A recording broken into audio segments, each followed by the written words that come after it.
Hi folks, Desert Artist here. I know I've had some calls for some instructional video on how I make my loincloth. It's my own kind of design. I have an alternate design here from a Native American. This is the traditional Native American loincloth. It's a classical piece, sewn with more of a spiral stitch. It can stretch. One of the things that I generally sewing in craft work is I use a flat stitch. Generally won't stretch. I use that like around the arms, down the sides. First thing I'm going to show you today is how to make a cock bag. That thing right there. This is the general shape of it. About as big as your hand, pretty much cup, and you can kind of get an idea. You want to make sure that on that point right there on that corner on the front, you want to have a 90 degree, because from this point here, the outside, you want it to be as snug as possible around your nuts. Specifically because when you're walking, the breeze kind of blows and sometimes you're kind of slacky on here. Along when my first loincloths were a little bit more curved, thinking that it had to be curved, but stretches. When you cut out your second piece, symmetrical. So what you do is you take this, instead of being smooth side up and smooth side up, smooth side and smooth side together. A mirror image, what they are. You can see I kind of got it outlined already, so it makes it easier for me to cut out. Lay it down on here and you trace it out with a pencil. Basic idea.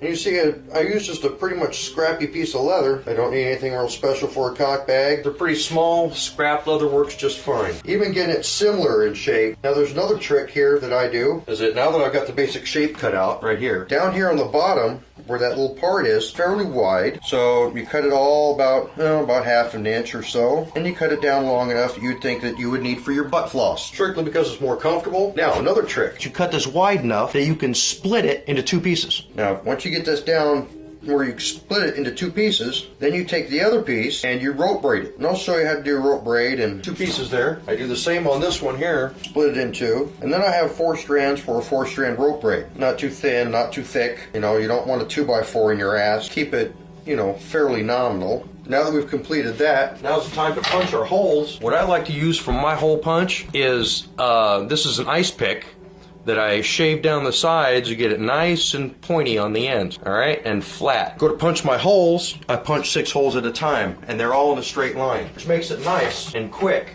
for when you're sewing stuff together. But sometimes when you get a big long strip of 6 here that you can't go around the corner, you only use 3. Maintain your same distances apart for your stitches while going around the corner and it not being problematic. Put the first tine into the last tine where the hole was at so you can maintain your separation. Punched holes all the way around there. Now I know that they're all the same distance apart. I do the same thing on this one because I know it's basically the same size. Because it's the same size, it'll be stitched together appropriately. I have the 2 cock bags cut out, ready to be sewn together.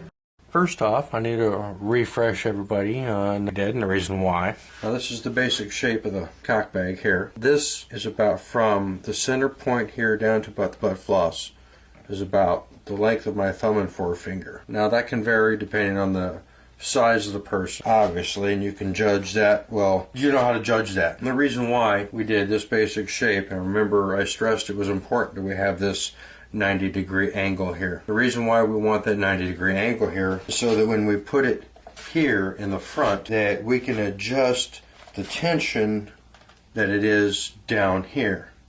The more that we can adjust the tension is down here, the better cupping action that we can have. This is going to be the front piece. You see it's got a nice little doohickey there in the front. I like to use the shoulders and stuff for that area. They got nice. They got that little piece there in the front, and this little piece here for the back. You can see I've cut the holes up here in the top. I've stamped the holes. You can see them right there and up on the top. And the reason why I did that, so when we fold it over, we have a little pocket here where we can slide our belt through using the same 4-strand braiding technique that I told you with the butt floss.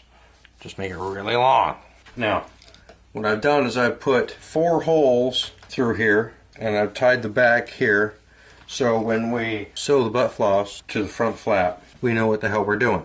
I've already punched the holes for that as well, along there and along the top. The way that we figure out where the center is at, because that's basically all we need to know is where the center's at. Because where the center is, a center is a center is a center. Fold it in half. Remember, we want that cupping action, and we know hole punch here. It's same width across. Snazzy, huh? All we have to do is fold it in half, punch it once, and then sew it on. We're ready to go. Now remember, we want to have that little V action going on so we can have proper cupping up in here. So being as we know we need that, then we just do it. No question who, what, where, when, why, how.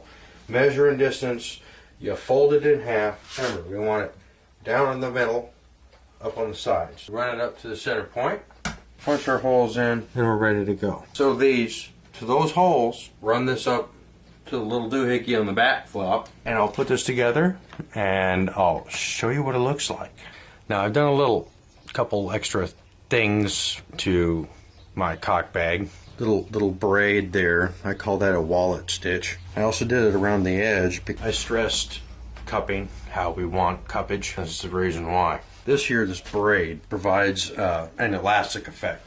Or just a little stretching in there that accommodates nicely for cupping. Besides the cool little stitching on the side, you can see the same pattern. The butt floss here. All I did was stitch it to the front flap, stitched it to the front. And for the back, how I attached the butt floss to the rear flap was like one of those Chinese finger traps. And what that does, that provides for ease of sliding if you need to adjust it for length. So anyway, and on the back, I just tie up the square knot on the back and tie it on the sides with a square knot, and voila, you have a loincloth just like mine. You too can have a loincloth just like mine. Hey, you all have a great day. Be creative, be safe, be observant.